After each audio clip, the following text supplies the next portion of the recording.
Okay, last job of the Hello day. and welcome. This is the full run of my Pacifist playthrough.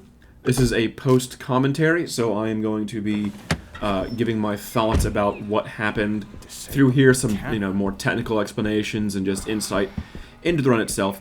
This is not scripted, so it's going to have a bit of more of a free-form feel. It's just going to be my thoughts at the time, some additional ramblings and what have you. Yeah, so here we go. Starting off, you're going to notice that I'm going to be skipping the vast majority of cutscenes.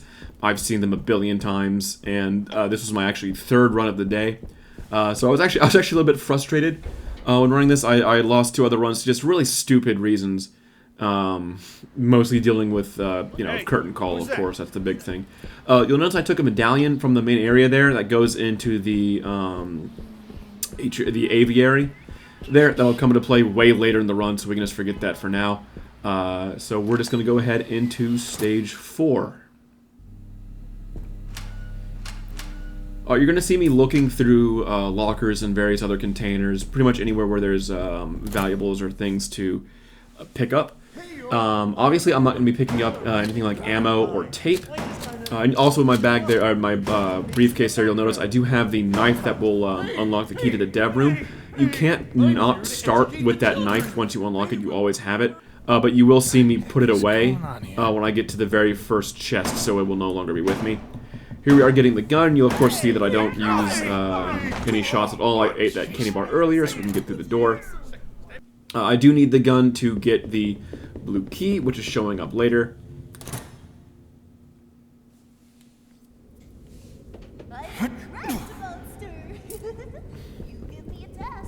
Yeah, and as far as me picking up various items here and there, you're going to notice me searching pretty much everything that I come across that isn't immediately obvious. I have a very good knowledge of this game, but it's not perfect. I don't remember what's in every single container, in every single place, or what's behind every single door. So I'm still going to be checking things like that. I'm very good at this game. I know a lot about it, but my knowledge is not perfect. And I do get the gun first, because typically the game encourages you to come this way first to pick up the wrench, which is actually in this room here with the target. I'm not picking it up, obviously, because I don't ever need it. But by getting the gun first, by kiting the Norman, as you saw earlier, we can have just one trip to this stairwell and thus only take one hit of health. To clarify, Gordon on every mode except for the most extreme difficulty has 4 health, essentially.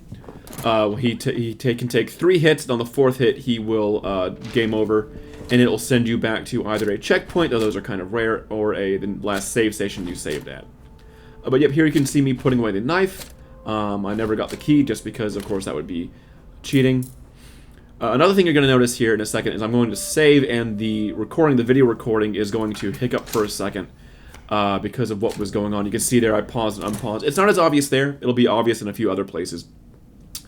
But I could not find my external hard drive. I actually have an external solid state drive that's 2 terabytes. For whatever reason, I have no idea where it went. I wanted to record it on that, but I could not find it, so I was forced to record onto just straight onto my C drive, which is not ideal, because the C drive has any number of things happening on it at once. You don't really want to record the C drive if you can avoid it, especially with such a long recording such as this.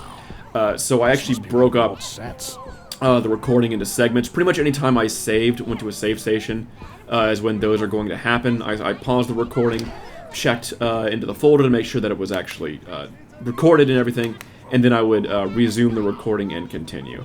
So the whole reason for that is because I was just nervous that the recording on a C drive would cause some issues. And there is some artifacting, very brief in some clips that I found when editing the video for the, of course, previous video that talked about this.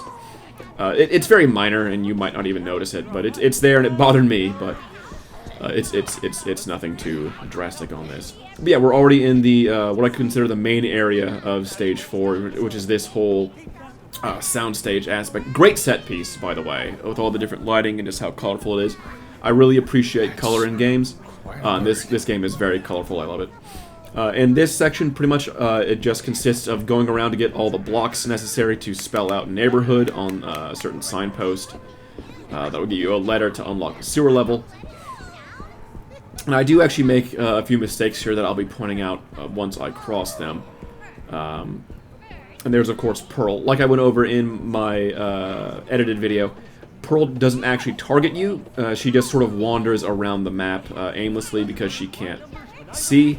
That's not made obvious to you the first time you played. It's actually kind of a mystery. But who can see, here is George. The puppets have a specific cone of vision. So the puppets just stand still completely whenever you enter a room until they see you or detect you. Obviously, the most common way they'll detect you is by seeing you. They have a cone of vision, so you can sneak up behind them pretty easily. Of course, if you do get too close to them from behind, they will detect you, like hearing you or somewhat. You saw me do that with the very first Norman in the game, kiting him around to get to the pistol room. But every time these puppets see you, they stand in place for a little bit and wave their arms, giving me a chance to get away. Here's actually where I make my first mistake in this area. Once you go through this door, you can't actually go back out. And I get caught by a Liliana here.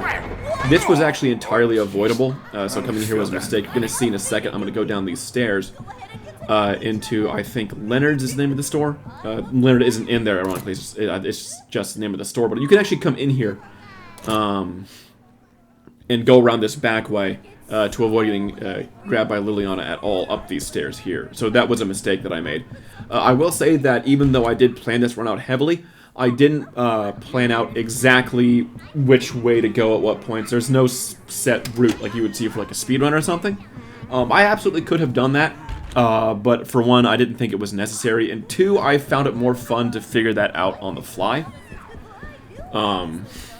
So I just didn't do that. I absolutely could make an optimized run and see the fewest number of times I could possibly get hit, which could be interesting. In this pacifist, seeing the least hit pacifist, because I don't believe a no-hit pacifist is possible.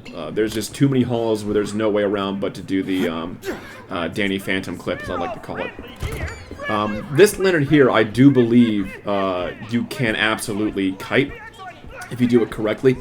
Gordon is slightly faster than the puppets, so if I made a roundabout enough loop through this area, possibly back where near Pearl's dressing room is, I could probably get out in time to avoid getting grabbed here. I just didn't do that, especially if I used the candy bar as well. I just wanted to save the candy bars. I now know exactly how many candy bars I need, so I absolutely could have spared one or even two. So that Leonard is absolutely avoidable. I just didn't manage to do it. Again, something I could maybe improve if I wanted to do a minimum hit run. That's not something I'm super looking into right now. It's just something that's in the back of my mind. Maybe I could do it. Maybe it could be interesting. That's what friends are for. They give you fingers to use.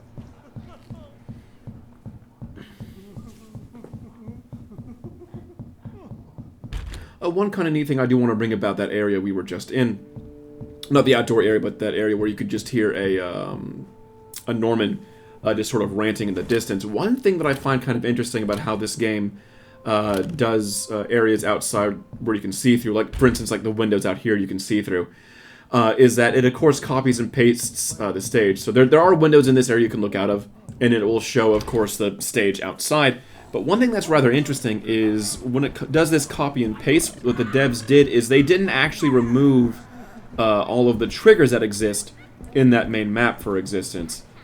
So that's why, even though when I'm in there, the doors outside that I can see, of course, aren't going to lead anywhere. They're never going to be opened.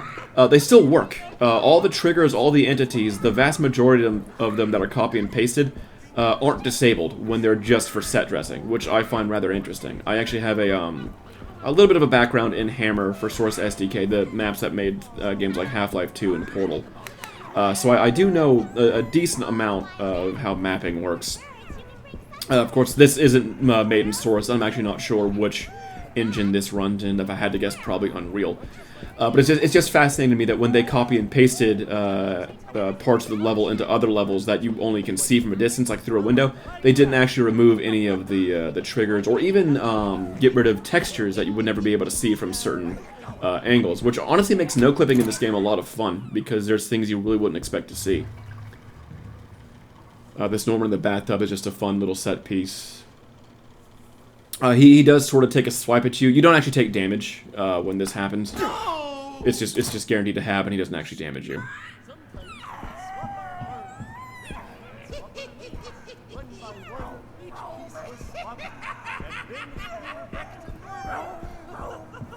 And that little maneuver there where I sort of kite that George around is actually the pretty much the way that most of the puppets can be kited.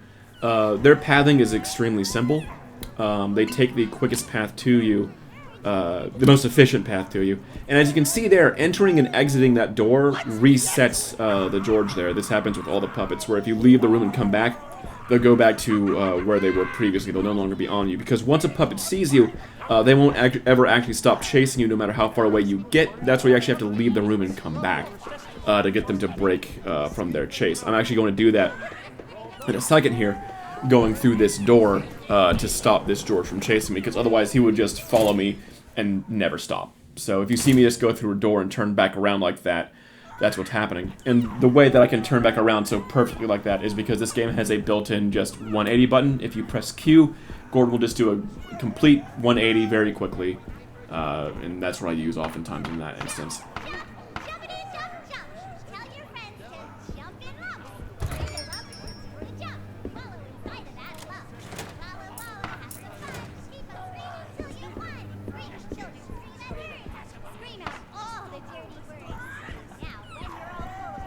So as far as the saving mechanics go, this game does use a mechanic similar to Resident Evil 2, I guess the classic Resident Evil 2, where the number of times you can save is tied to a certain resource, in this case money.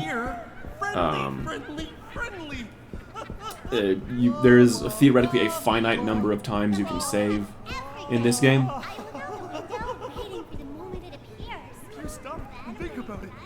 So what I'm doing here is, the reason I'm not breaking off this Norman chase by just leaving is because I need to go help Pearl here. And there's so he would see me no matter what I did, even if I left and come back. There's a weird glitch here though, why I just skipped the cutscene and he's there anyway. I was trying to get enough space between him, but even if I activate the cutscene and stay in it, that Norman can still hurt me, even in the cutscene. And the devs seem aware of this, because if that happens, the Norman will actually despawn once the cutscene ends, though Gordon does still take damage. I don't actually know what happens if Gordon would take lethal damage during the cutscene. I don't know if that would crash the game, or that might be something I can go back and look at. I don't actually know.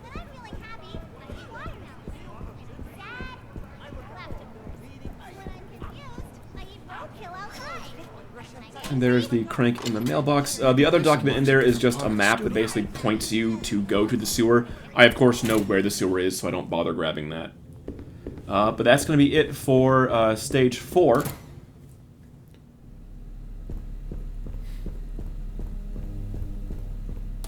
And coming up is another part where I split the recording. However, I will admit that I forgot, apparently, to record me just walking from there to this building. I'm a little ticked off that I forgot to record that, but I'm not going to go back and just record me walking from one end to the other and pretend that was part of the original Pacifist run, because that just feels disingenuous to me.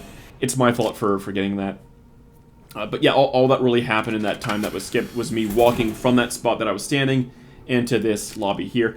And there's a kind of an interesting thing that happened as well, as typically when you come back here after the stage 4, Ricky will have left a whole bunch of snackaroos on the counter there, which is, I think, 2 candy bars and a health pot, or maybe 2 health pots and a candy bar. I can't really remember which way it is. But for whatever reason, that didn't happen this time. I went back here and the counter was just completely empty. The only thing I can think is I skipped the cutscene where you get the gun and Ricky tells you about the snackaroos so quickly that it just failed. It prevented that trigger from happening at all. I don't know if it's that's like a frame perfect or anything. It's just how it goes. Honestly, a lot of the triggers, how they work in this game, is not how I would expect at all, as from someone who mapped in Source and has a decent working knowledge of triggers and things. But again, this is Unreal, so there may be something I'm missing. It just seemed a bit strange to me that skipping a cutscene so quickly caused the snackaroos to not spawn. But yeah, we're now in the sewers. Every game has to have a sewer level. And as far as sewer levels go, this one honestly isn't that bad. It's at least, they do interesting things with lighting, like here, for example.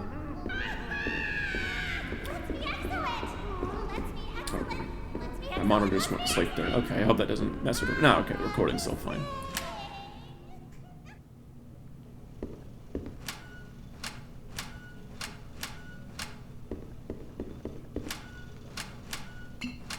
And of course I'm ignoring all ammo and tape. I guess I can explain what tape does exactly. Well, first, actually, I prevent this room from becoming a hug room, because if I actually left the other way and I didn't go all the way back around just like that, there is a vent in the ceiling you walk under, and a Norman falls out of it. He's not active at the time, he just goes limp.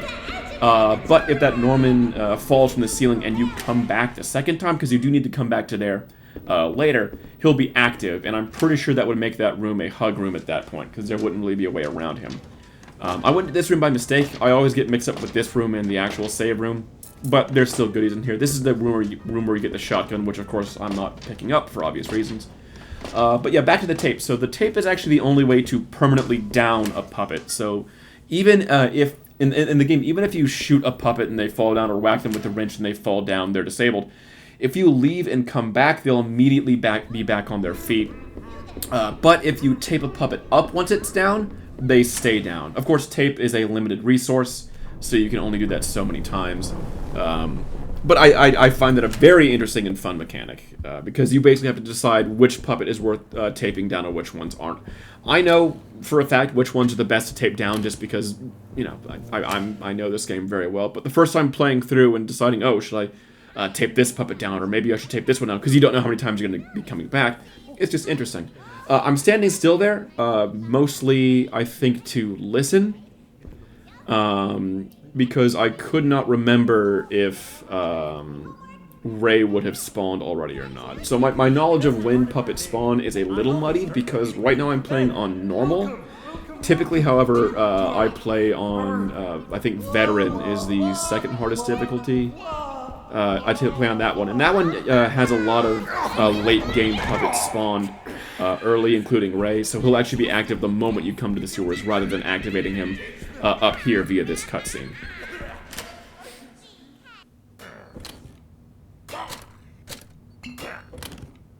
And that rumbling, of course, is Ray being himself.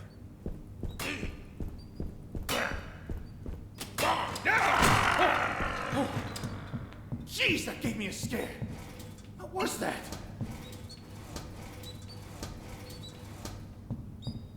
Boy, do I have just the thing for you. So this Norman that spawns here, there's something I sadly didn't get to show because of the Pacifist run, but this Norman, if you shoot him or hit him with the wrench on your way out, he'll actually explode into like 7 or 8 different Normans that all just come at you once that happens. I believe that was originally a glitch that was found in like the alpha build or the beta build of this game, but it was just so funny that the devs decided to keep it in. And what I'm doing there, actually, you can actually see, I explained this in the segmented video, just explaining things. I actually left and came back to move Ray, because he was actually in that pipe directly across, and that would cause me to lose 2 health, so you can see that whole saying no to bullying in action there. And this room has a fun little puzzle. I'm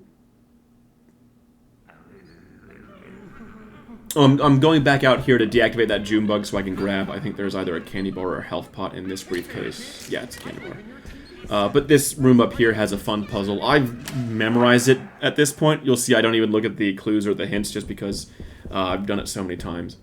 It's a fun puzzle, though. I think all the puzzles in this game are really good. Some of them are more simple, some of them are more in-depth, but I enjoy them. I mean, it's nothing like Professor Layton levels, but for a Resident Evil game, they're all pretty solid and very fun puzzles.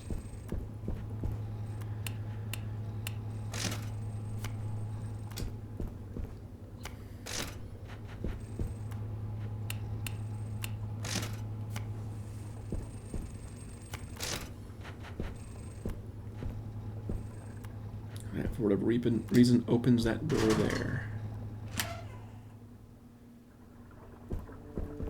And here I'm just going to another save room. Honestly, in my if I did just one continuous attempt without pausing and restarting the recording, I probably wouldn't have saved as much as I did. Because, again, I was mostly nervous of the recordings failing because I was recording onto the C drive. And you'll see here, there's going to be another hiccup. Yeah, right there. Again, it's because I'm recording onto the C drive. So, I guess. if I guess if Carl Jobs or whoever wants to come in and say, as you, I can't do a Carl Jobs impression, but if he wants to come in and say, as you can see, the run was clearly spliced, and I don't. He seems like a good guy. I don't think he's going to do that. And this isn't like a speed run. This is just sort of to showing that this whole pacifist run is possible in the first place. But I guess if enough of a demand really comes for it, I could do. I could like stream a full pacifist run if there's enough demand for it. I'm not just going to do it out of the blue. But if enough demand arises, I could definitely just live stream it. I guess on YouTube. I don't have it. I've never streamed before, so I'd have to look into setting that up and everything. But I'd be willing to do that.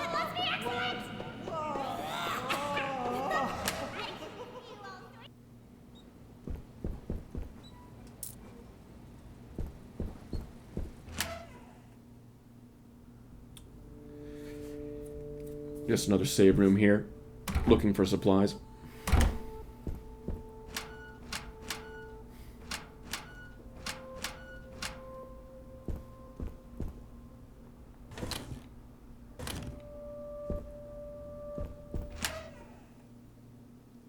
So I actually prevent this room from turning into a hug room. As you can see, there's a Norman on the table to the right here.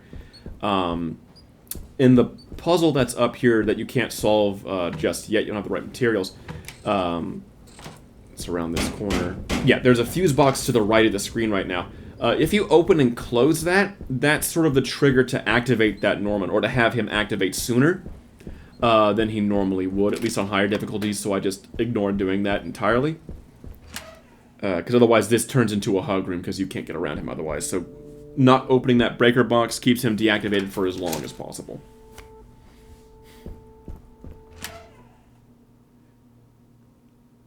And I have no idea why these sewers are so spacious in this game. Like, this is just a normal studio. Like, these sewers are massive. I mean, they look impressive, but I have no idea why they're this big. Like, there's no, like, you know...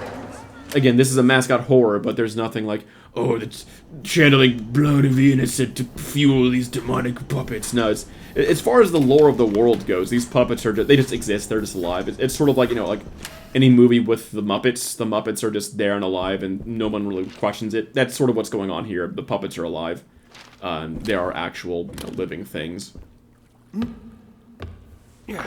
And it's established pretty early on, because Gordon, his reaction to the puppets attacking him isn't like, why are these puppets alive? It's, why are these puppets attacking me? What the heck? You know?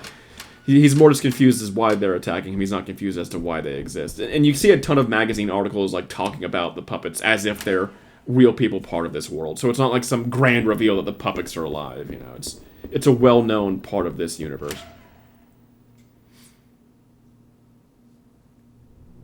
What do you do when you get upset? Do you let it get you down? Let me tell you about it. When are we starting? Are we starting now?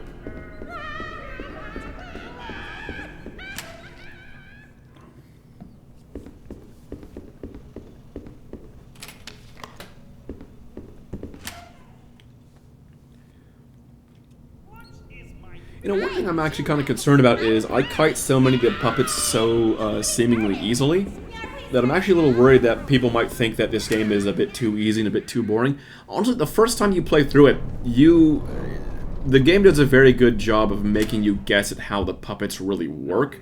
They're pretty simple, and you get a feel for it after several playthroughs. You know, I've played. Let me check my Steam real quick. I've played this game for 45 hours.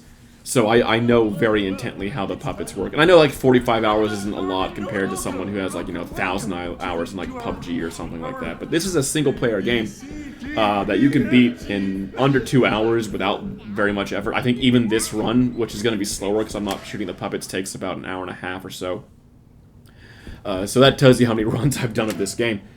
So the first time you play through, it's not really clear how the puppets behave or act, and you're going to be more cautious and everything. Of course, I guess watching this, you're going to know otherwise. So really, if you don't have any, if you have an interest in playing this game, I probably wouldn't recommend you watch this. But you know, hey, but hey, still leave me a like and subscribe. You know.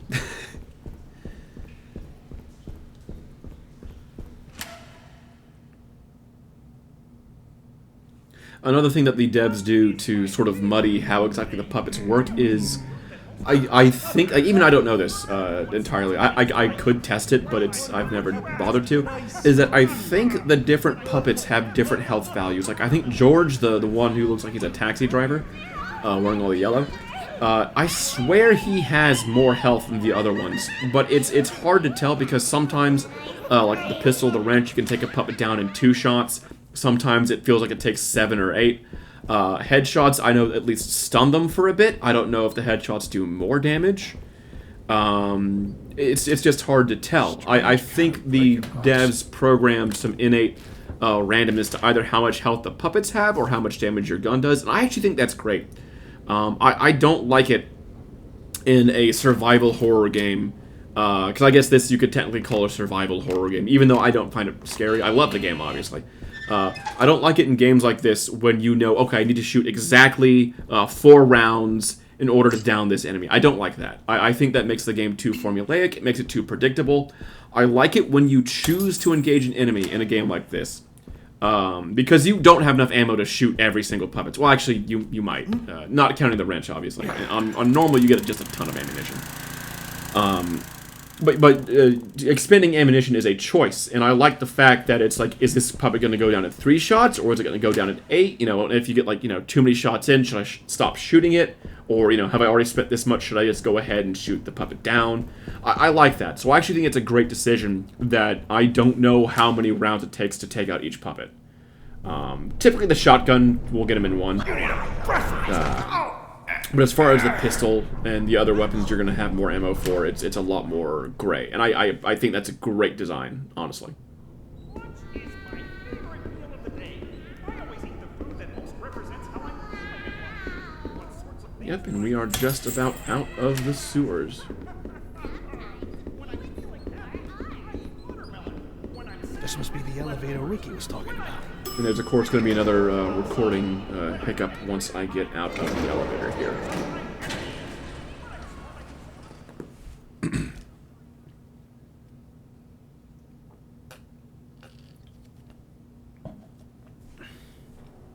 Yep, there it is. Great. It's starting again. So you're going to see in this area a lot of me sort of pausing and thinking about where to go and what to do next. Again, it's because I didn't plan out the exact route to take. Just because I find it more fun this way. I could absolutely plan out a route to make this far more efficient. I take way more hits in the offices than I need to, and I'll point them out when they arise. This room, I'm not entirely certain if it's always a hug room. So you see me left and enter there a few times. Some areas, the puppets, when you leave and come back, might spawn in different positions, which is what I'm trying to manipulate there. On one of my failed runs, which I no longer have a recording of, I was actually able to exit this area from this save room and not take a hit. I think I had to use a candy bar to do that, but I do know that sometimes the entrance to here is not a hug room, but it's rare and difficult to do. And you need to come to this save room anyway to get that mask there. There's going to be 4 masks in this section, and those masks are the basic key items you need to get to progress. I mean, there's always a lot of key items you need in these kind of games, but those are like the main key items you're looking for in this section. And those 4 masks actually play into a super secret. This game not only has like secrets to unlock, but there are what I like to call super secrets that solve puzzles that you're never directed to. They're not really necessary, but with some exploration and experimentation, you can find some really cool extras in this game. And see here, I'm judging whether I want to try to manipulate them or just go, and I just choose to go. And that gamble pays off, because if there was another one of those little puppet guys here, I would have probably taken 2 hits. I don't recall the names of the little puppets, because they have names. I think one of them is named Pig, and that's just the one that's a pig, but the other 2 I cannot remember their names.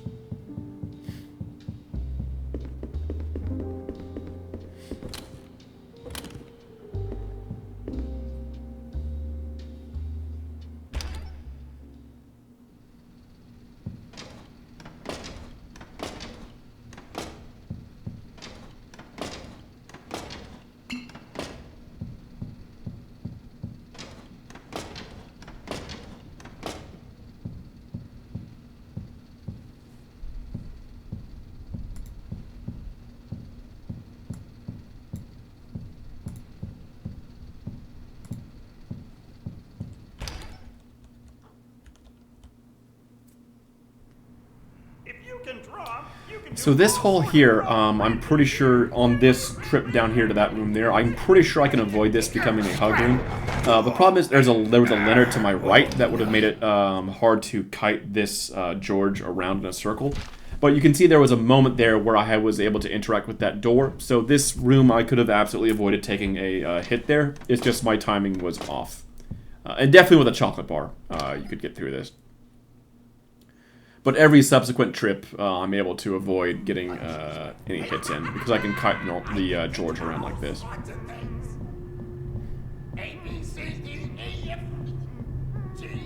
I think George might be my favorite puppet. I don't know. I like his design and his voice is funny to me. Norman's up there too, though. Who's your favorite puppet? Comment below who your favorite puppet is. I think saying stuff like that's good for the algorithm. I'm not sure. Oh, that's easy. Welcome! Oh, Are we gonna be the best of friends?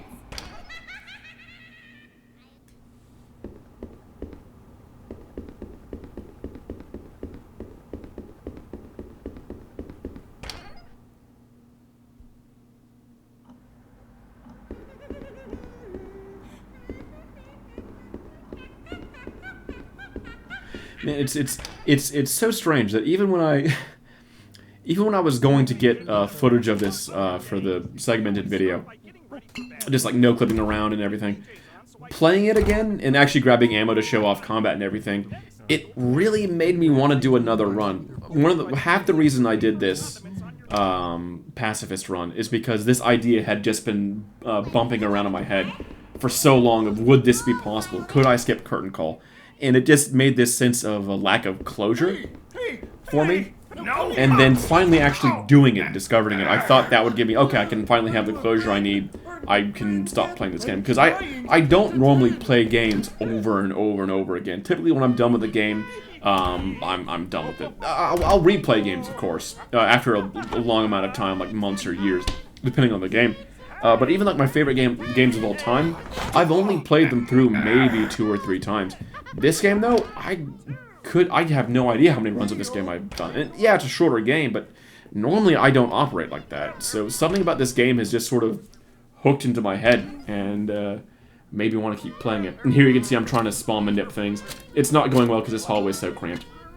But yeah, as I was saying, I really just wanted to have a sense of closure, and I thought that doing this whole pacifist run would do that, but it kind of hasn't. I still want to play the game. It's just a fun, satisfying game, but I have done so much that I don't really know what more there is to do. I have some ideas. I guess there's a No Mercy run idea I have where I'd try to tape down every single puppet. But that one's not quite as interesting because with the wrench you're going to have enough ammo, so to speak, because it's a melee weapon. You don't have a limit there. So it just comes down to the question of is there enough tape in the game, and there might be on normal difficulty because higher difficulties reduce the amount of tape you get. Obviously, it just comes down to math, and that's not as interesting. But I might do it just to do it, see if it's possible. Tape up every puppet.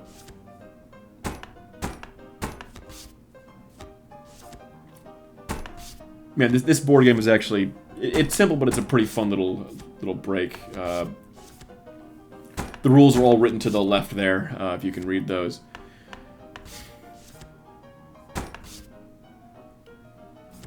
And of course, I've basically already won just because I have such card advantage on him.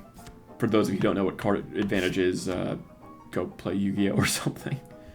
I don't... So I know I have I'm not really much of a Yuggos player myself. I have played it. I know the basic rules because I've got some friends who are big into it, and they'll sometimes host sort of like mini tournaments whenever we all meet up, and those are fun.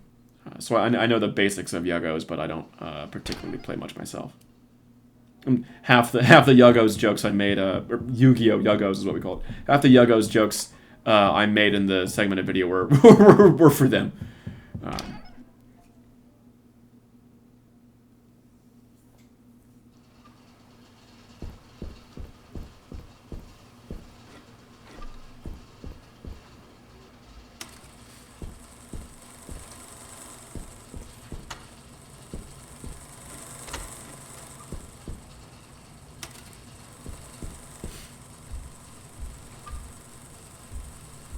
always wonder why there's just a piece of bacon on that plate there. Just left out. How is it not rotted by now?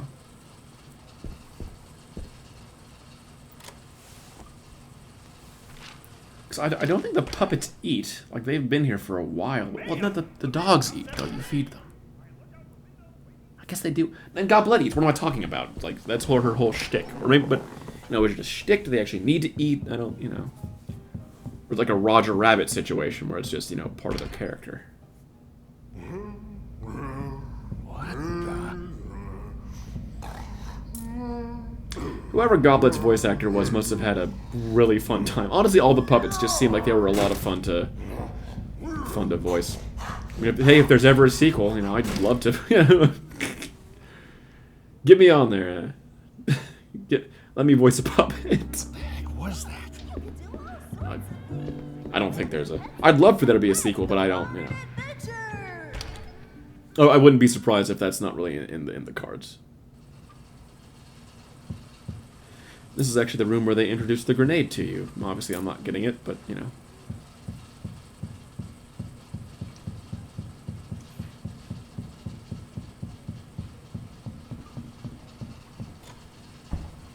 So I run to the left here immediately because, like I said, the puppets will take the most efficient path to get to you. They don't have the proper AI or intelligence to, like, encircle you or trap you.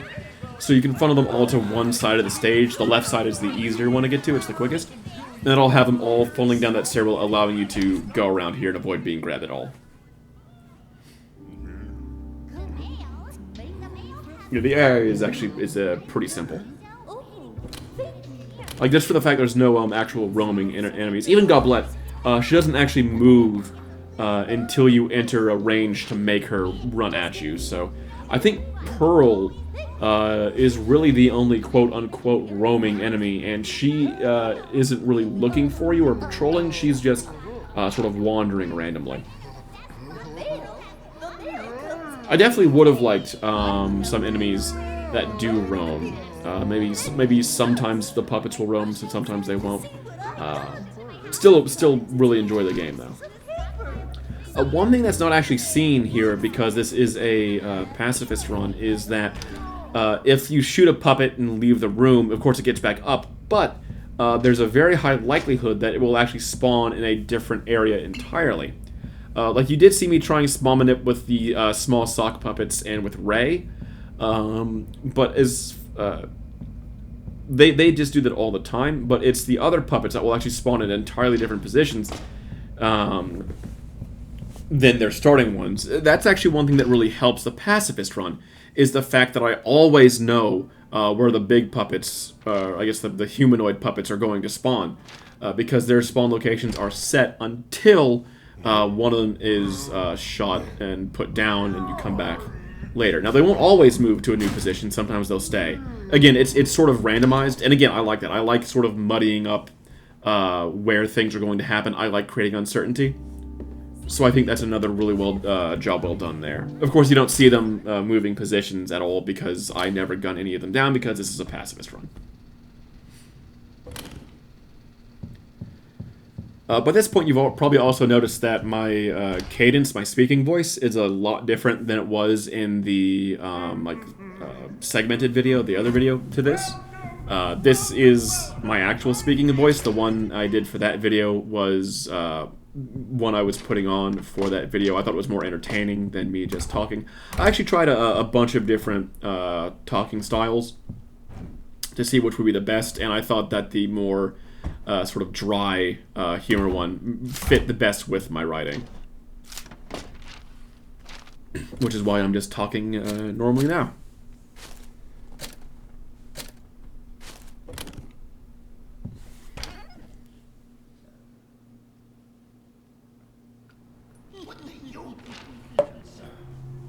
I don't know why, but in this hallway specifically, there's a weird ambient music. Like, listen. If you can talk, you can do all sorts of things. Grab your pencil and let's go on an adventure. Hey, hey, hey, hey. Like, I don't know anywhere else where that weird, creepy ambience plays. I have no idea why it's just in there. Maybe there's somewhere else that I can't think of right now, but it's so strange. And it's honestly unsettling. Like, the first time I went into that room, I'm like, what in the world?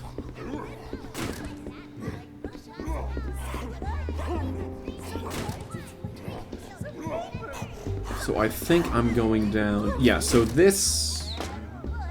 Yeah, this section, I think potentially I could avoid having it be a hug room. It would be very difficult, though. So you're going to see that I am able to kite the Liliana out of the way, but the problem is further down that hall is a June bug. And I would be able to kite her this exact same way, except the Liliana is already following me. Theoretically, I would be able to put enough space between the Liliana and me to grab the June bug's attention and run back out before I'm caught by the Liliana on my tail. That would probably require 1 to 2 candy bars at the same time. And some very clever movement. It would be possible. And I actually shouldn't have done that. I went in there too early. Either that or I think I was trying to avoid taking extra hits. Yeah, because I had to come back to this room to get that mask. So this was... No, so I take it back. This was the best way to go about it this way. But you can see I'm going through the map now because I'm a bit trapped. No matter which way I go, there's going to be a good number of hits that I'm forced to take. And that's the part of this I really enjoyed, is just trying to figure out where to go next to take the least amount of hits. And because here I'm going to be forced to take 2 hits, unfortunately. Which is why I healed back to full. I can also cover now that the health potions, or I guess they're tonics, the health tonics only heal Gordon for 2 health, while using a heal station heals him back to full. So that's for the consideration there. I always start by getting ready for bed. First, I get my PJs on so I can be warm and comfy. Oh, we're all fresh. Get off of me!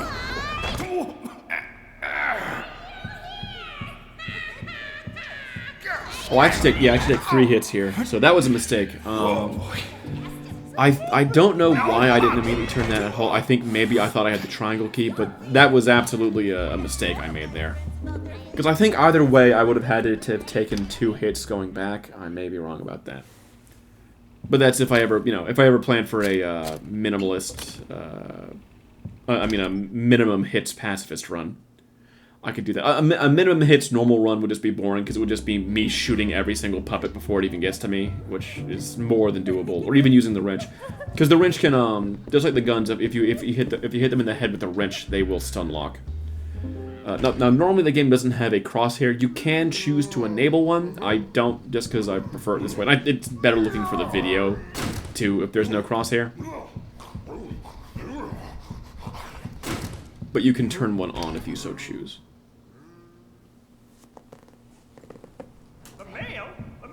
Uh-oh, it started to rain. I hope it doesn't pick up on the microphone.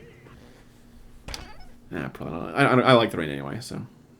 Get you some rain ambience, some rain ASMR up in here. Kick them all around. Let's be excellent. I can teach about all sorts of things. Throw me. Lunch is my favorite meal of the day. I always eat the food that most represents how I'm feeling at lunch. I think there's going to be another hiccup in the recording here.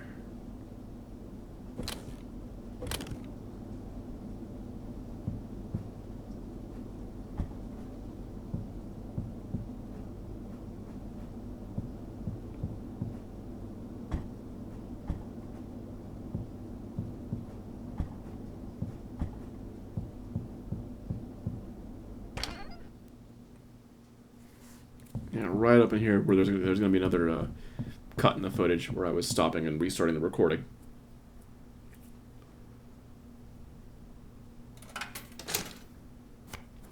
Yep, there it is.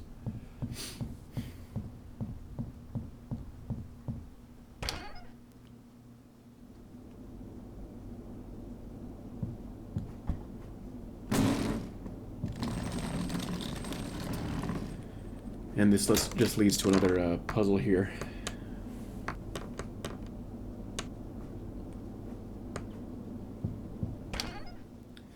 if I ever become a gozillionaire, I too want to have a house like this with just a bunch of random Resident Evil puzzles strewn about.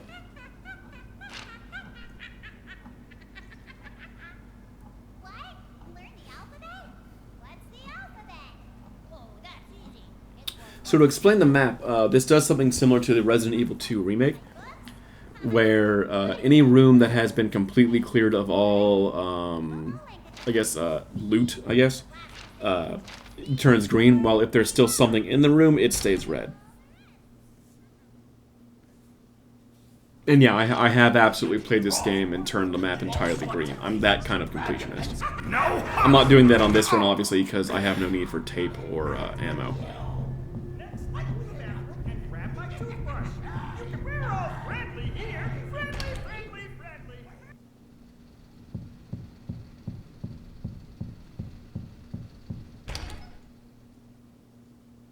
You know, I think, is Gordon technically committing theft? Like when he takes this stuff? Like in lore, this place was shut down, but it's still owned by the broadcasting companies. Including the puppets. Like the lore snippet says that they own the puppets as well, which is a little messed up. Makes you wonder how that works.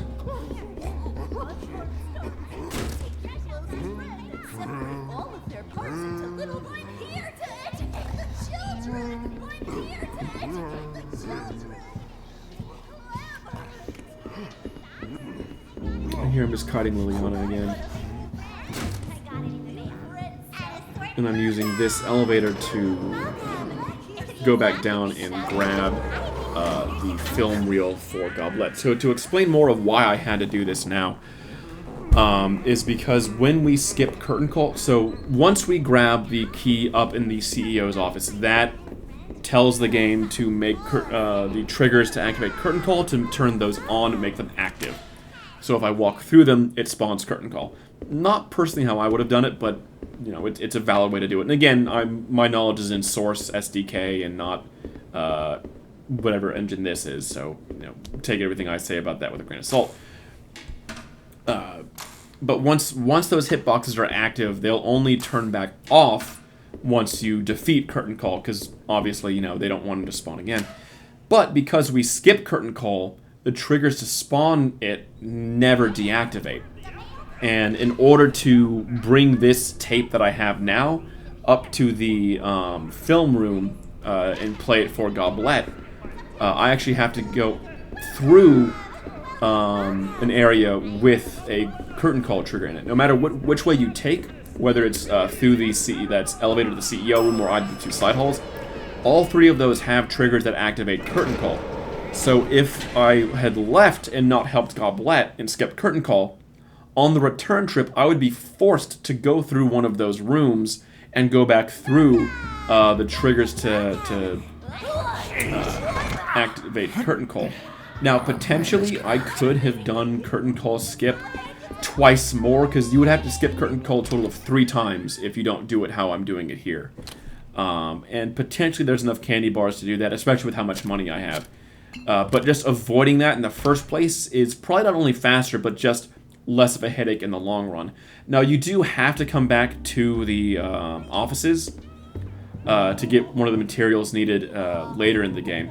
However, you just go straight through the main hall here and into a side room back near the elevator that does not have a curtain call trigger, because you can't actually go into that room yet. It's locked until you go to the gardens. So obviously they didn't put a trigger for curtain call in there because you wouldn't be able to go into that room anyway at the time. I lucked out in terms of that. Like if I had to go through a room that does have a curtain call trigger in there, it would have made this a lot more complicated. But thankfully I lucked out, and getting to the material you need, the ingredient you need to make the goo solvent, it's just a straight shot and goes into a room with no triggers. So I got lucky in that front.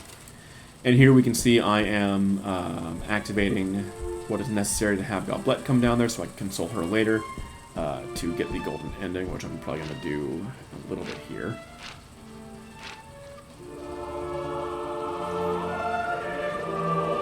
I'm not going to get copyright struck for this song, am I? I'm pretty sure it's public domain. I sure hope not.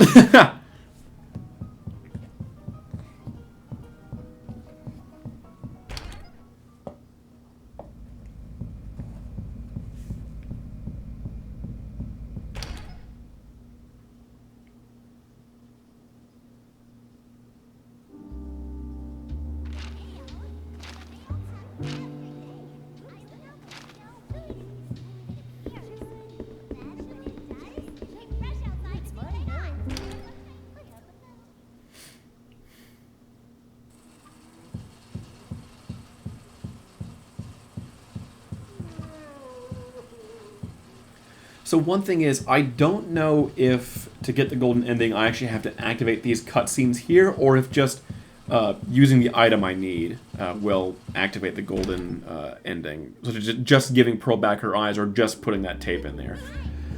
I would bet that you do actually need to activate the cutscene, excuse me, between Gordon and the specific puppet in order to get the golden ending.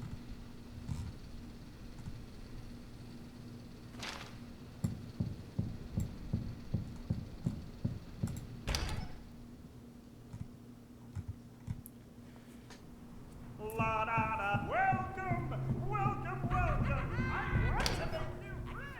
And of course now I can go in here to reset that Leonard that chases me, so I can very easily kite the George. I got some questions that I need answers for. I want to make new friends. Hey, I'm trying to count the game.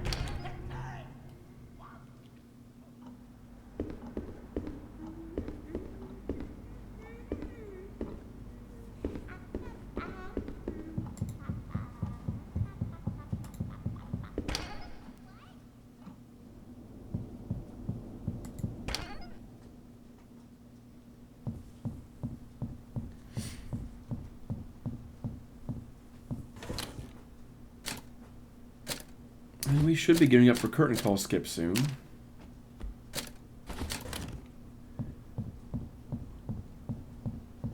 No, sorry, I am, I'm taking the, I think I grabbed the gun here, in order to go down to the shooting range, because if you shoot all the targets here, you get a couple health pots, which is a pretty good deal. I am going to be forced to take a hit here, but a health pot again heals 2 health, and I get 2 of those for this 1 hit here, so that's more than worth the trade.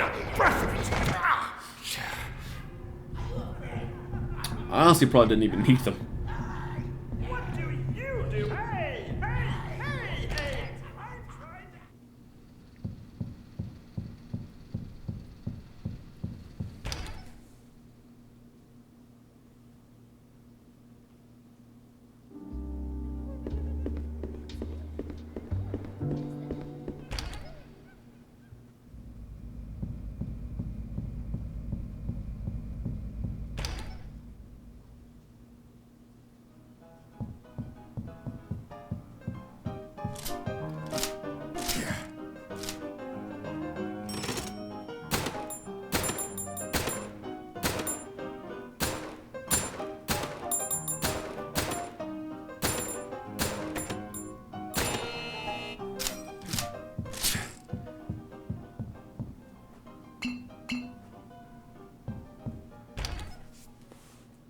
It's a nice break room, though. Like, this place probably doesn't seem too bad to work for if you have like a pool table and a shooting gallery in it. It's just another little puzzle here.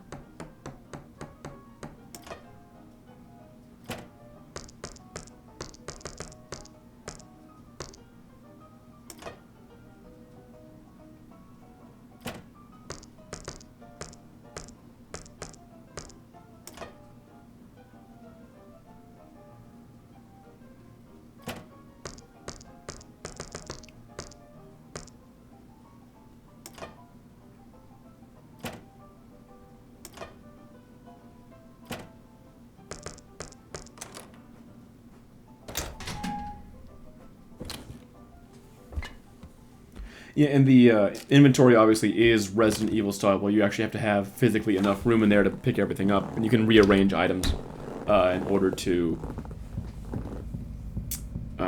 fit things in there. I enjoy that style. It's like a small little puzzle as well. I think games in settings like this, where it's all about inventory management and having the right supplies, that having a limited inventory is definitely, I think, a good idea. Adds to the strategy.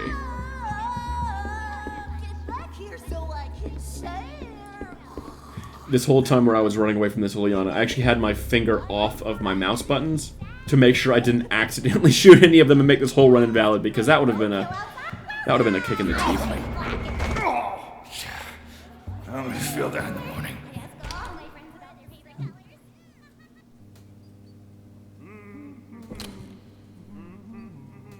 We're coming back here to repair the elevator.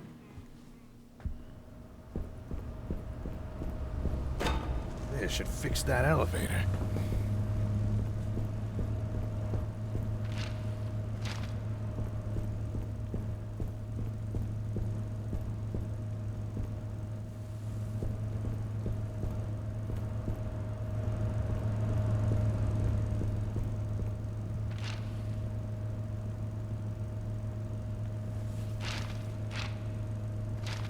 And here I'm looking through to see which way back will hurt me the least amount of times.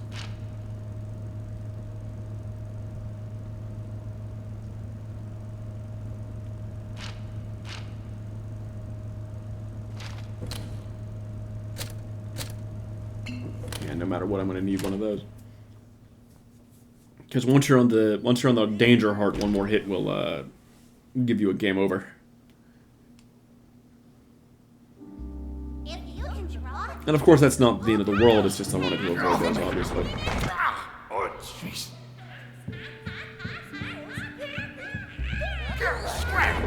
are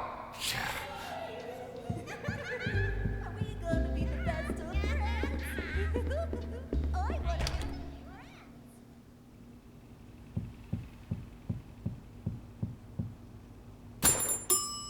And of course, I just misclicked there. Of course, shooting an elevator is fine. I don't think anyone's gonna say my pacifist run's invalid because I shot an elevator by accident.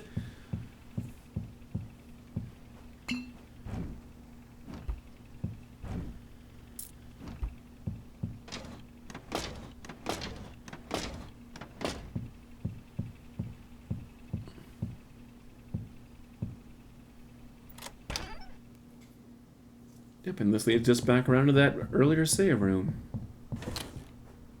Yep, and then away goes the gun. I don't think I ever get it back out after that.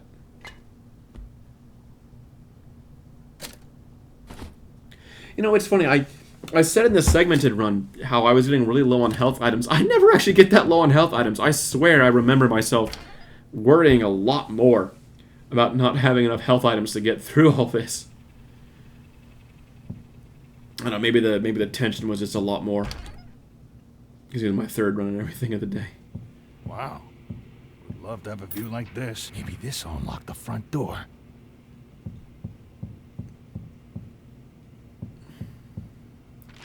Yep, and now with that key grabbed, all the triggers that will trigger curtain call are now active.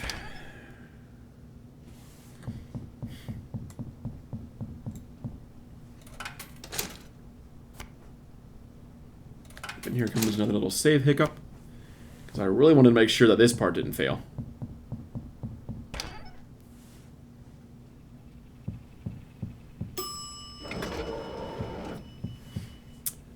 So to better explain what's going on here, the way I lower my frame rate is actually there's an external program I used. I can't recall the name of it right now, but it's a program that lowered my frame rate in this game to 1. And you'll see I actually only use 3 candy bars because I determined that's actually, I think, 3... Yeah, that's all the candy bars I actually needed to skip him. Maybe even less. But yeah, I do use an external program to lower my frame rate. Theoretically, I could have just had a bunch of background tasks going on in the background to more naturally, I guess, lower my frame rate. Just overload my processor naturally. This is basically the exact same result. Either way, it's getting me to run FPS. That external program does nothing else at all except lower my frame rate. Just because that's the best way to do that. That might seem a little cheaty, but again, the same exact effect could just be done by having like 6,000 Chrome tabs open or something. So you could really do it either way. This was just the more practical and easy way to do it. Now, when I do get out here, I am excited, obviously, because I'm probably running around like that. But honestly, the biggest sense of achievement wasn't when I was even completing this run. It was when I discovered that this skip was possible at all. Discovering that I could actually clip past that trigger and beat Curtain Call, figuring out that puzzle that wasn't meant to be solved, really was just a rush, and I cannot get over how great of a feeling that was. For me to have such a stake in it, too, I think was great. I've always been passively interested in glitch hunting. I don't know how deep I'll get into it just because I don't know that many games I'd be passionate about finding glitches, and this was the one example. And I would continue just looking for things like that in this game, but there aren't really many things I can think of off the top of my head that I'm really all that interested in. I might later down the line, just because it was such a good feeling to find that. Like, and how I describe it in the segmented video is pretty much true. I didn't really embellish anything there. All the steps I went through to find out how to do that, and all like the discouragement, because I really had no idea. Skipping curtain call with that trigger skip was absolutely not my intention whatsoever, but I found it and did it. There's a cutscene here with Ricky. I skipped that too, obviously. But yeah, finding that and discovering that it was possible, figuring out that this run was possible at all, that was honestly the best part of this whole experience. Actually getting the run and recording it for evidence also was very satisfying, don't get me wrong. But it was the actual discovery of the skip that just really, really just hit something satisfying deep in my core.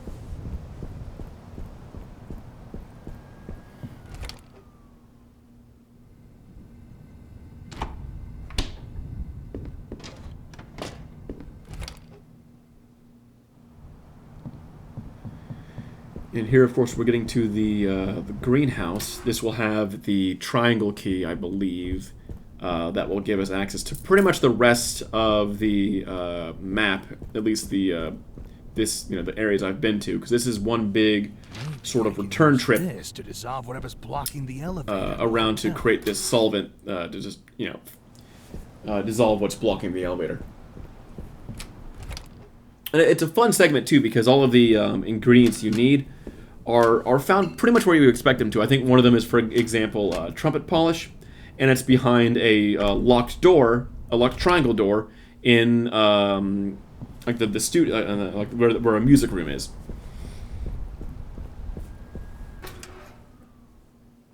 And so exploring everything and finding these is feels pretty natural and feels pretty good.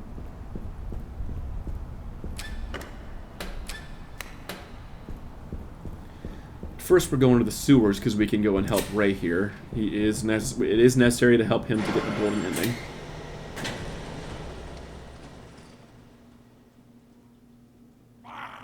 And I do believe I actually got the golden ending on my very first playthrough of this game.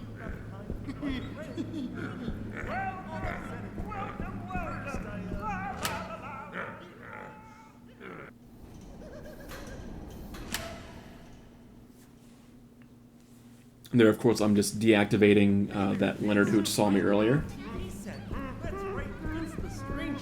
So there will be some changes in position to where the puppets are standing now, some minor ones, because I consider this game to have essentially two states in all of its levels. There is a early game state and a late game state. The late game state will add more puppets, put them in different positions, and make things overall just more difficult. Even in the rooms where I don't go into, there's going to be puppets in different places. Like you can hear the Norman there is now active. Because whether or not you open that fuse box whenever you do, he's going to be active now. And I like that too. I like that the game is different during the backtracking segments. And there is a tape in this room as well, a film reel, sorry, that you can put up in the projector booth. However, this projector booth leads to another super secret, which I won't go into. Definitely worth investigating, though. It's a lot of fun. Oh, and as you saw there, actually discarded that CEO key. One thing this game does, similar to the Resident Evil 2 remake, is that once an item once a key item has been used for everything it can possibly be used for, it'll be marked with a check mark, and it will allow you to dispose of it. Which is good because the stashes do actually have a limited amount of space in them. And then I'm just resetting the Norman, or disabling him, I guess.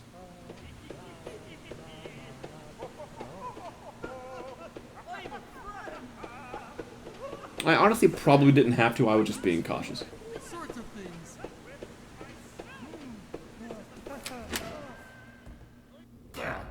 Hey! Here we help out Ray.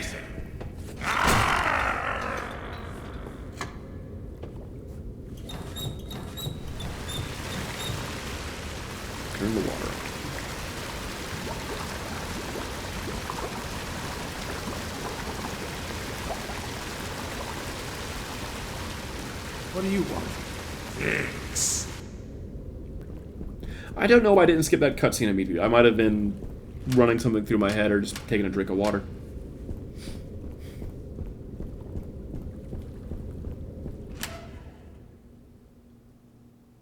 Hey, y'all. I'm Norman. I'm a really normal guy. I just kind of want to show up to be a friendly face in the background. Sometimes I get some lines to recite too. Pretty short. They give you new fingers for years. I'm a friend. I wonder what happens when I scream. No, I did actually have to deactivate Norman here because the stairs immediately to the left are actually out.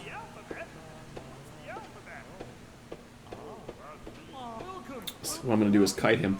I stall here and let him catch up to me a little bit because they take the most efficient route to Gordon. So if I had gotten too far ahead of him, he actually would have double backed to come at me because I would have been closer to him that way. I can spew all sorts of things. I'm making a tight turn here. Friendly.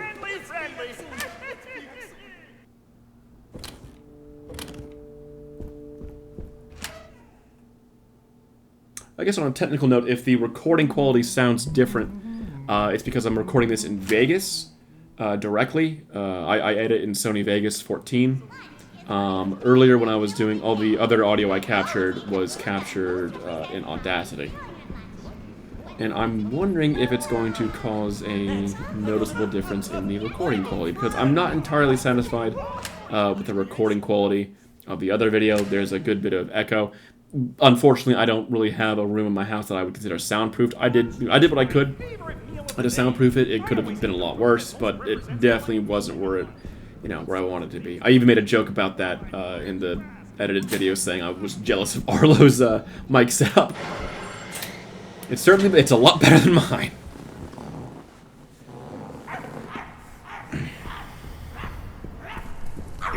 Yep, and there's the dogs.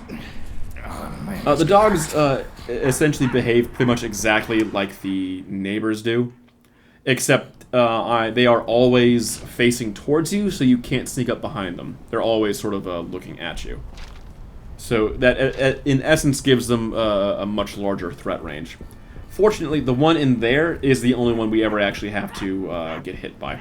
There's actually dogs sort of scattered throughout the studios in general. Like later on, there will be one in the center of this little lobby here, this area. Oh no, he is there now. Yeah, there he is. Yes, they're scattered throughout this sort of entire place. But I do the thing to deactivate them as quickly as I possibly can.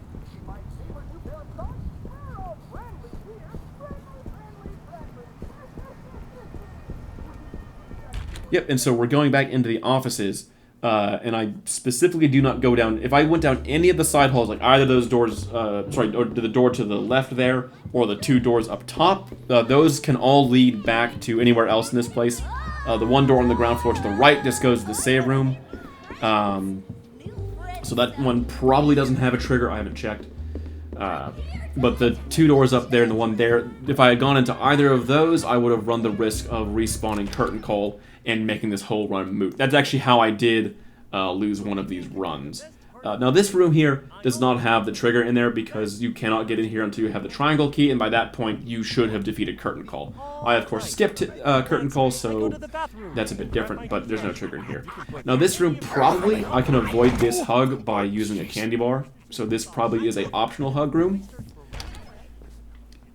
But again, I wasn't going for a minimal hits run, I was just going for a survive and get the pacifist ending. But again, it would be interesting to see if I could make a minimum hit run and what that minimum number of hits would go down to. That might be a fun little exercise.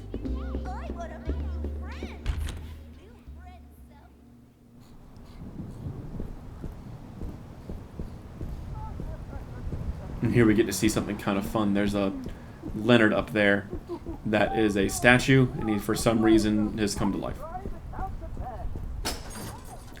So I'm choosing to go into here now and feed the dogs when I do, because if I went back into stage 4, there's actually a dog in that first room that I'm pretty certain would make that into a hug room. So by deciding to go and through here now, there's going to be some dog food coming up. We'll disable them and prevent that entirely. Also, a fun little note, I have no idea how this puzzle works. I really don't. I know the solution to it, but I'm not actually certain what it is I'm doing. I actually make a mistake here. I should have turned this box off first. I don't actually know how this puzzle works. I just know what to do in it. Probably my fault for not observing something obvious. I'm sure someone, and I'm sure people in the comments, you know, are like, yo, it's so obvious it's this, and I'm sure it is, but I just don't get it. It's funny, I'm normally great at puzzle games, like physics puzzle games, like Portal, or I'm blanking on Turing Test, or Talos Principle. I love those games. Some of my favorite kinds of games out there, and I'm very good at those. Like I don't like to brag about a lot of games that I play, but that one I absolutely will brag that I'm very good at puzzle games like those.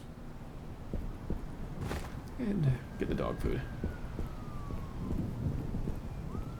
And here, of course, I'm just looking around for more goodies and collectibles.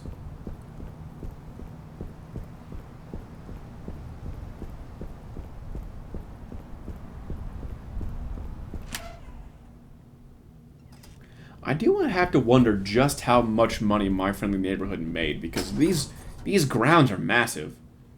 Like, just any one of these buildings is huge.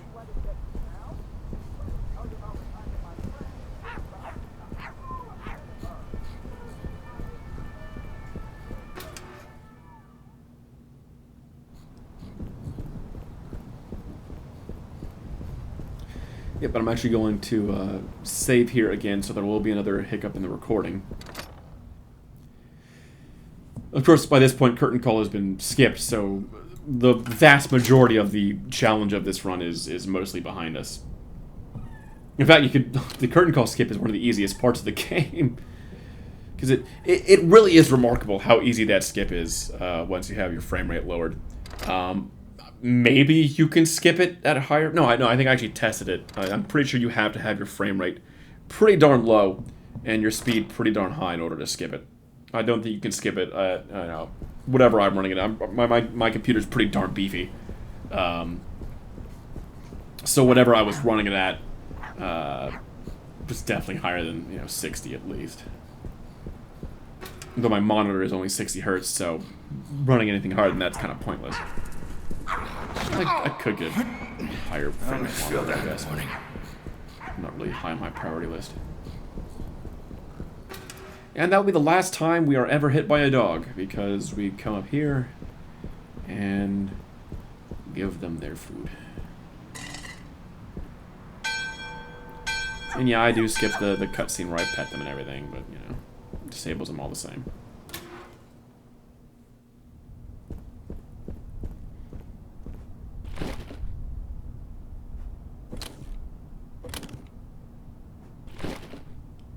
And I forgot one of my ingredients, I think, in the stash.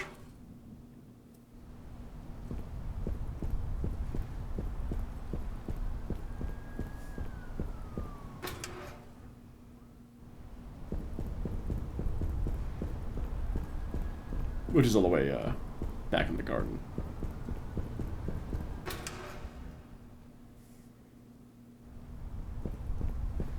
I wish my work had a giant hedge maze garden.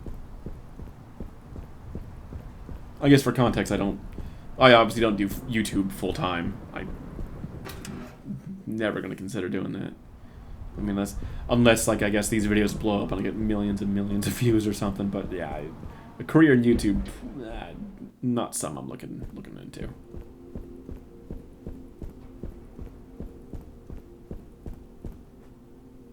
I'm going back here to buy more candy bars, specifically for the Amalgam Muppet boss.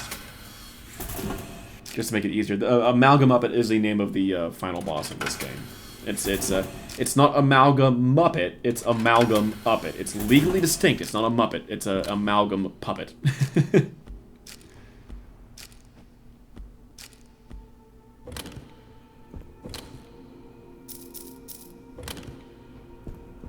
I'm just organizing my inventory there. I like making things look neat and tidy.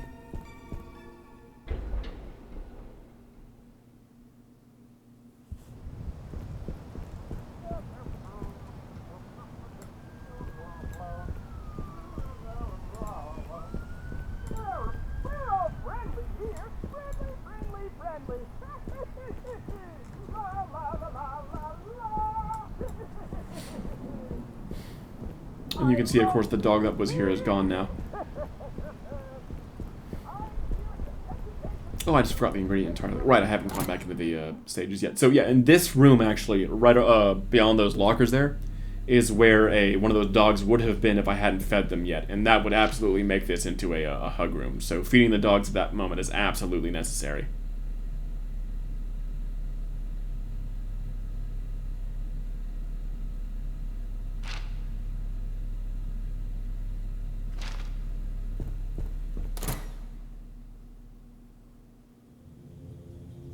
Yeah, and you can see there's a Leonard here now, so things are changed slightly. You're not going to see too many of the changes because I am in these areas for as little amount of time possible. I like to start with pipe cleaners to give my... Yep, and there is the key I need to get the last ingredient.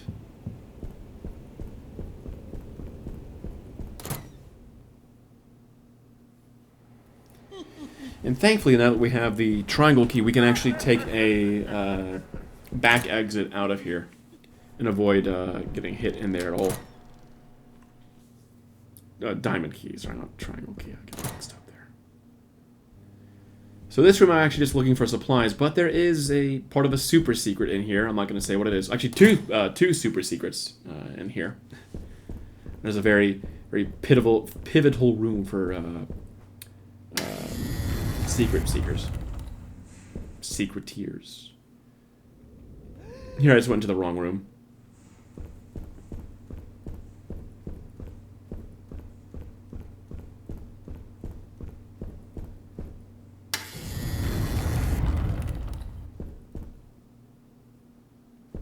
Yep. And this just leads us directly outside. So that's a nice little way around everything.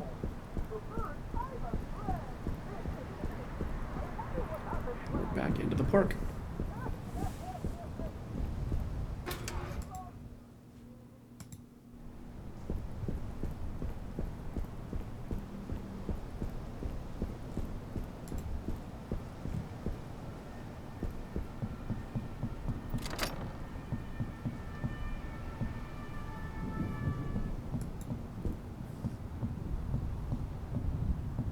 And this is another fun little puzzle. I have this one mostly memorized.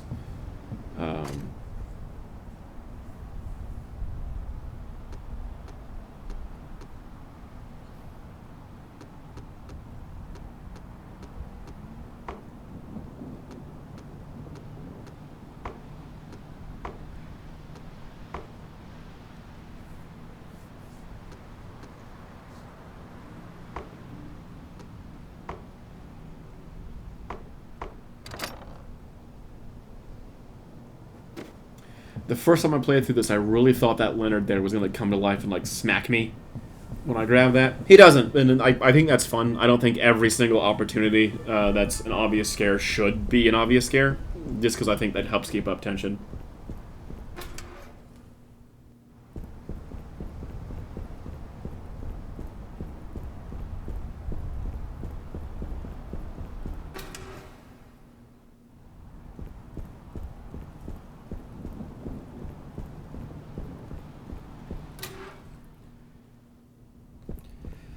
And now we're on to the solvent puzzle.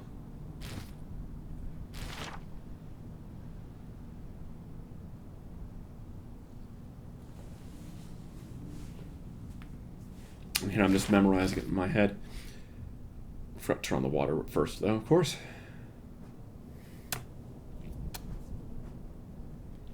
I do want to say one thing here. So I did mention Astral Spiff. He's the whole reason that I knew about clipping.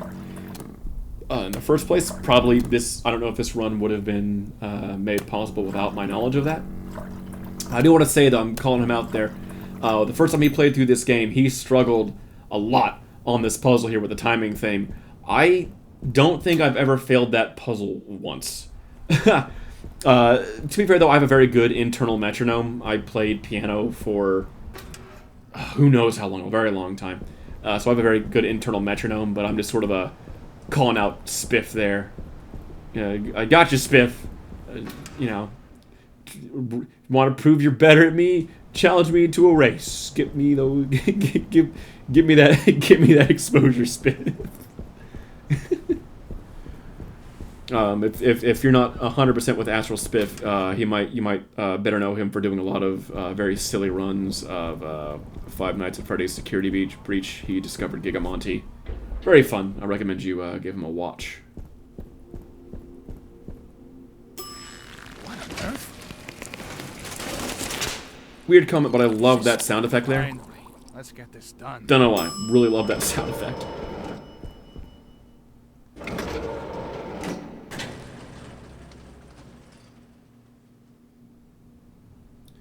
And there's going to be another hiccup coming here. With another load save. Or start and stop of the recording, I mean.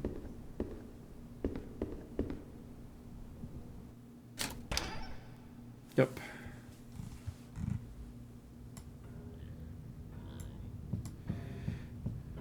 Yeah, this area is it's just abrupt like that. You see some scribbles on the door before you come in here, but it's interesting. Crazy. And this whole place is based on Elmo's World. I remember when I was a kid. I think I was actually a kid when Elmo's World was first coming out, and everything, and it just exploded in popularity. It basically took over most of Sesame Street, and it had this crayon art style. Originally, it was only like a 5 or so minute segment on every Sesame Street episode, but it got so popular that it was taking up like half the episode or more. And I just remember watching a lot of Elmo's World as a kid, and this is just a fun little reference to that. I really do get the sense that the developers of this game really did have a passion for like the Muppets and everything, and this being a big reference to Elmo's World is a lot of fun.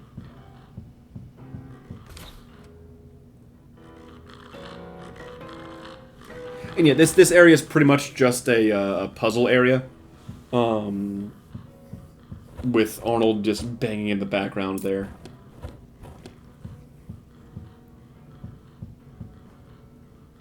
This is a cute little computer segment. There's actually a bunch more to do on this computer just for fun. Like there's a little like games. Sounded like that came from the other room. To play and stuff. But these cameras are security cameras that open up those doors outside for some reason.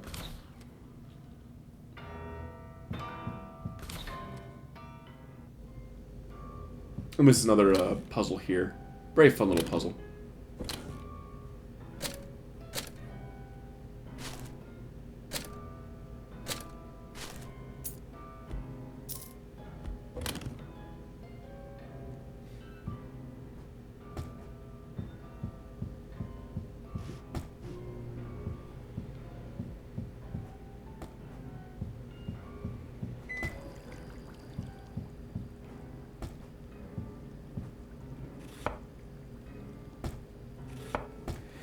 This section in particular, I'm certain there's a lot of optimization you could definitely do, just involving all of the... because you have to wait for some things to cook or chill in the fridge. So I'm absolutely certain, as far as like when it comes to speedruns, this is an area that could be really, really optimized, and that'd be fun to see. I don't personally have too much interest in speedrunning this game. It's not the kind of game I would want to speedrun. I have speedrun games before. I've speedrun Mario Odyssey, specifically World Peace Percent. I never posted it on anything just because it was just for me. I enjoyed it though, but it's games that are very heavy into platforming and have a good feel as far as the movement and everything. So this game I probably wouldn't speedrun. It's just not as interesting to me. What do you do when you get upset? So what's interesting here is actually a property of how I think Gordon interacts with the world. I don't get it this time because I do accidentally trigger the Liliana. But on this attempt here, it's actually pretty interesting. So you've probably noticed that when Gordon interacts with something, he sort of zooms to it, the camera does. I'm pretty certain it's not Gordon's hitbox doing that, it's just the camera. Because if I had actually zoomed there, that Liliana absolutely would have seen Gordon. So I'm fairly certain it's just the camera that's zooming across like that. A fun little bit of a trivia there. There may be some room for exploits there as far as having the camera move and the player model not moving. That could be something in the future to pour through, but as of now, I don't see much potential in it. Arnold with his beautiful sonata.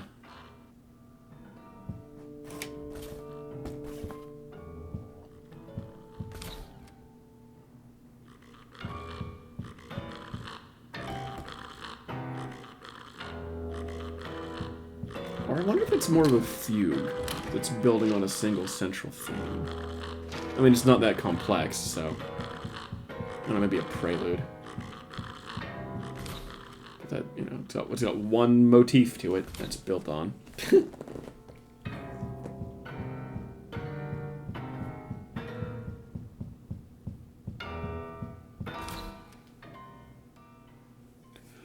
So this room, now that these guys are active, I'm fairly certain that no matter what you do, this is a hug room. There is some room to kite them, especially with these pillars, and maybe utilizing a couple candy bars. It may be possible to avoid all the hits here. It would be tough though because of how they're positioned. You might have to actually have bait the George around, so you have both the Liliana and the Junebug and the George at you, on you at the same time, rather than them doing a pincer maneuver like that. So it might be possible to avoid that one being a hug room at all. It would be difficult though. And here we have a pool for some reason. It's just a pool here. No idea why. But this is probably one of the easiest rooms to avoid all the puppets on. You just hug the wall like this and you're home free. So here you're going to see me stop in place for a minute. This is because I actually wrote down the combination. So the combination that you need here is the same one every time. I wrote down the combination so I could just get it without looking at the storybook that was necessary. You know, I don't think that's cheating because it's the same code every time. It's not like, speedrunners memorize codes and stuff. Like if I had memorized the code, it wouldn't be that different. Like, again, if you really want me to, I can go back and do a run where I guess I have this memorized or something. Funny thing is, I actually get it wrong here. I get the code wrong. I think I either just accidentally pressed one out of order, or I didn't write the painting descriptions down clearly enough. Because I wrote down very basic descriptions, like lines with dots or something. So I'm pretty sure I actually get this sequence wrong here. I do know it always ends with the flute, because this is the painting that opens up with the last puzzle piece you need. So really, you only have to memorize 4 pieces. And yeah, there I was just sort of like reading over my notes and seeing what I did wrong. Because this whole time I actually had my laptop open with notes about what I needed to do and when, good ideas of where to go next. Of course, it didn't have super detailed instructions as far as the like a definite route, but I had my laptop open the whole time with what I needed to do. Well, I recorded this on my main tower computer, my main rig. Yep, and there we go. With the last puzzle piece. So here I was debating whether to go back through this way or to continue forward. But that either way, I probably have to take a hit because that Leonard there immediately sees you when you enter in.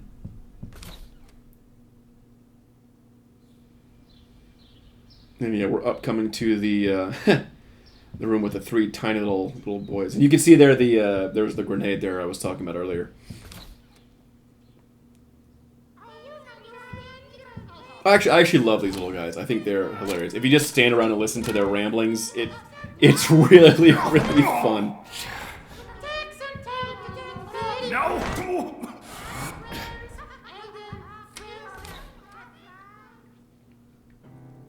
And there's going to be another record start and stop again here in a second. So that vending machine to the right, actually, will dispense sodas that have random effects. Most of them are like combat oriented, like one will give Gordon more reach, or one will make him fire his guns really fast, so I didn't bother with it. There are some ones that would be beneficial, probably, to a pacifist run. I just didn't bother with it. I'm not super familiar with all the effects. But I'm pretty sure it's either random or maybe you can choose. I don't know. I don't know that vending machine too well. And for some reason that piano elevator leads us to the broadcasting tower. No idea why. Fine. Guess I'll go out and do it myself. Honestly, this whole climb is just a really good moment. With the music and everything, just...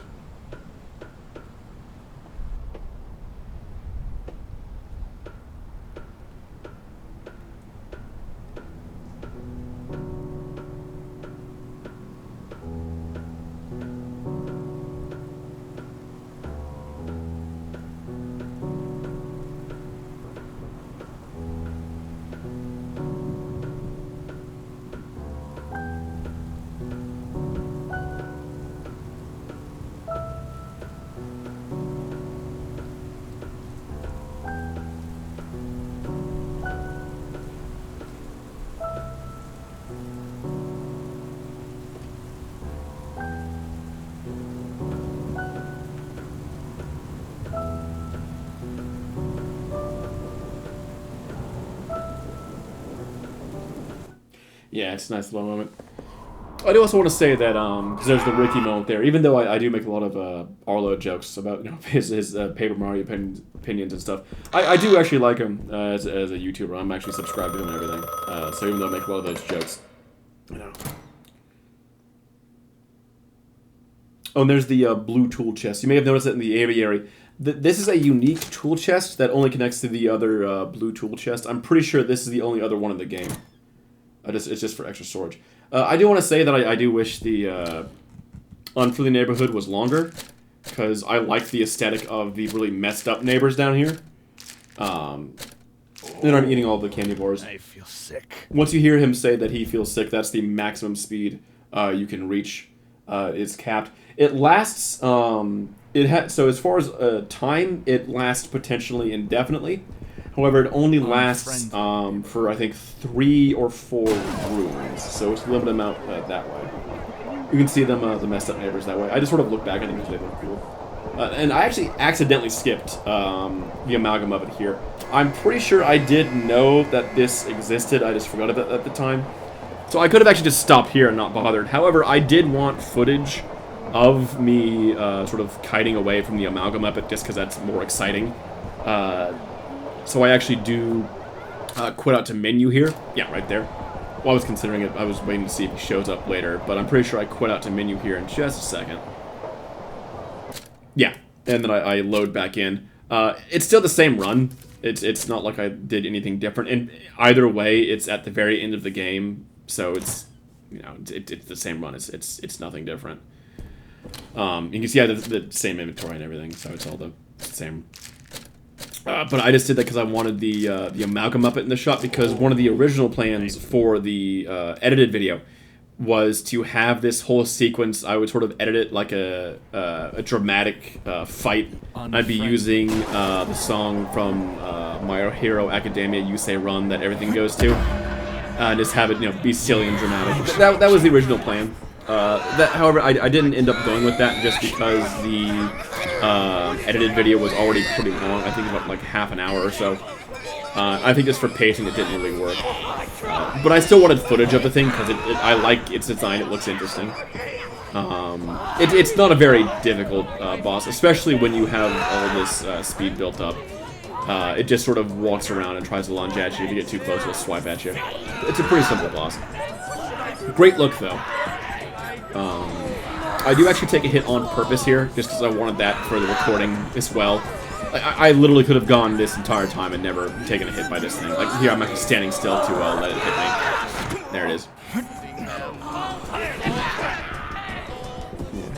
Gordon actually has a bunch of unique voice lines this entire fight if you're shooting at him. Of course, I'm not, because it's the pacifist run.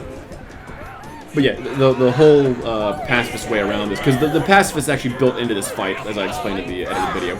But you just pull that lever that I pulled earlier, and after a few minutes, that gate you can see over there will go all the way down and you can leave. You might be able to clip over that early with the whole low frame rate trick. I didn't want to bother with that though, because it'll make a difference. It's maybe like 30 seconds. Oh, also the music playing right now. I don't know the title of it, but you can just look it up in the My Friendly Neighborhood soundtrack.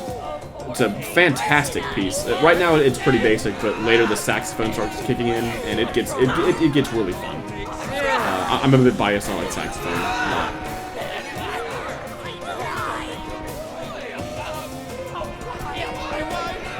Yeah, there's not really much to say about this fight. It's me just waiting for this this door to come down.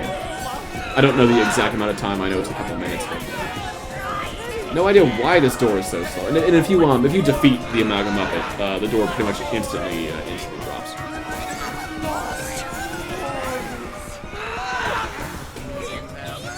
And there it is.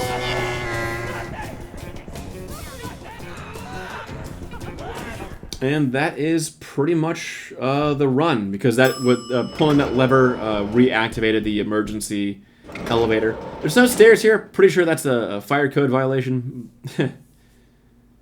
I'm gonna come up here, and I think I stuck to read that note just because I was really hoping for that sense of closure. You know, I still want to go back and play. Like even just watching the full run, I'm like, ooh, I want to go back and like play this game. You know, not in the pacifist run, but going around and getting every secret again, and you know, having the guns and stuff. Definitely on the harder difficulties too. The normal mode is no longer fun enough for me. I need to play it on like the very hard difficulties. Not the hardest difficulty though. So I do have a slight urge to go back and play this game, the pacifist run on the harder difficulties. Not the hardest though, because that might not be possible. Gordon only has 2 health on the hardest difficulty, which means he can get hit once and then the next hit will kill him. And with so much fewer healing items available too, I don't know if just from a numbers perspective it would be possible. But yeah, no, that is the run complete. It is just the cutscene with Ricky here, and then credits. So we'll go ahead and play through all of that as well, because at the end of this, we'll also show that this was a 0-death run, if you really want that extra bit of proof. But Gordon, you're alive! There's I'm our so boy. proud! Good. I'm leaving. Yes, you should! Job well done, Gordon. Turned off our antenna and survived the unfriendly neighborhood. You're a handyman extraordinaire! Don't mock me, Ricky. Mock you? I would never. Oh, before you go, I was wondering if you'd do us a favor? Oh? You've been hanging around the studio. You know a little bit about our show. Spit it out, Ricky. I was wondering if you'd help run our studio. What? See, everything's really old and falling apart. Really beyond our ability to care for. And on the personal side, I think it's obvious that we need a bit of a guiding hand. Are you kidding? Gordon, do I look like a sock that would kid? Fun line. Ricky, I'm just a maintenance man. I don't know how to run a studio. Oh, I think you can handle it. It can't be that hard. Besides, look at how much you've helped us just since you got here. I talked to the other puppets. Reviews are dazzling. What if you end up like them? I don't think we're the ones you should be worried about, Gordon.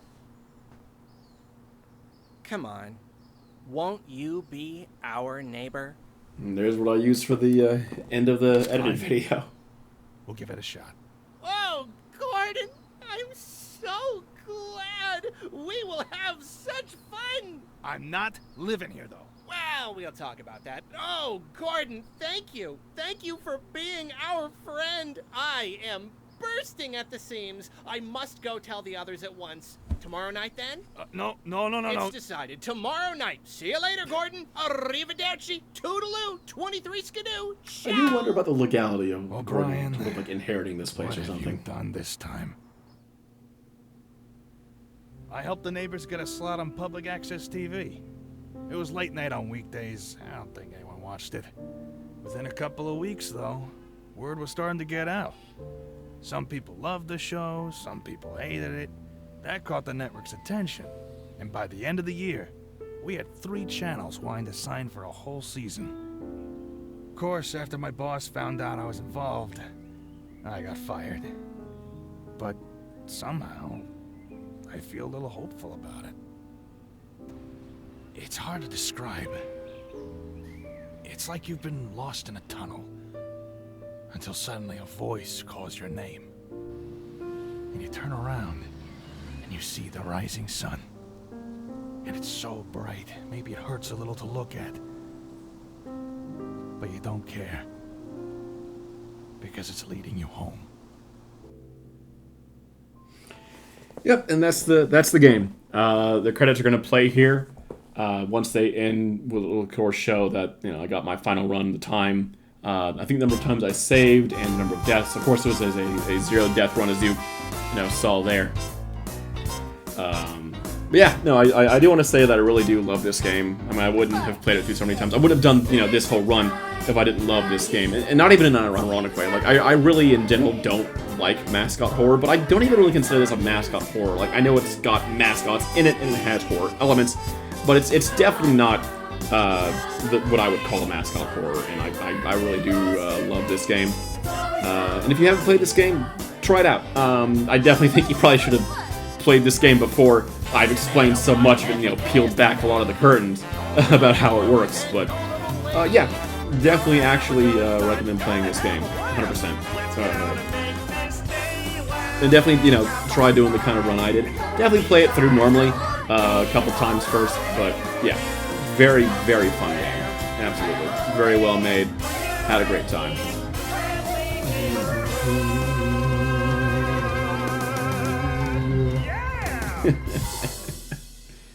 Oh, I think I ended early. Can we go back to the beginning? And here come the stats. Yep, there it is, 0 death run. Thank you for watching. I'll see you, I guess, if I choose to make another video. Bye.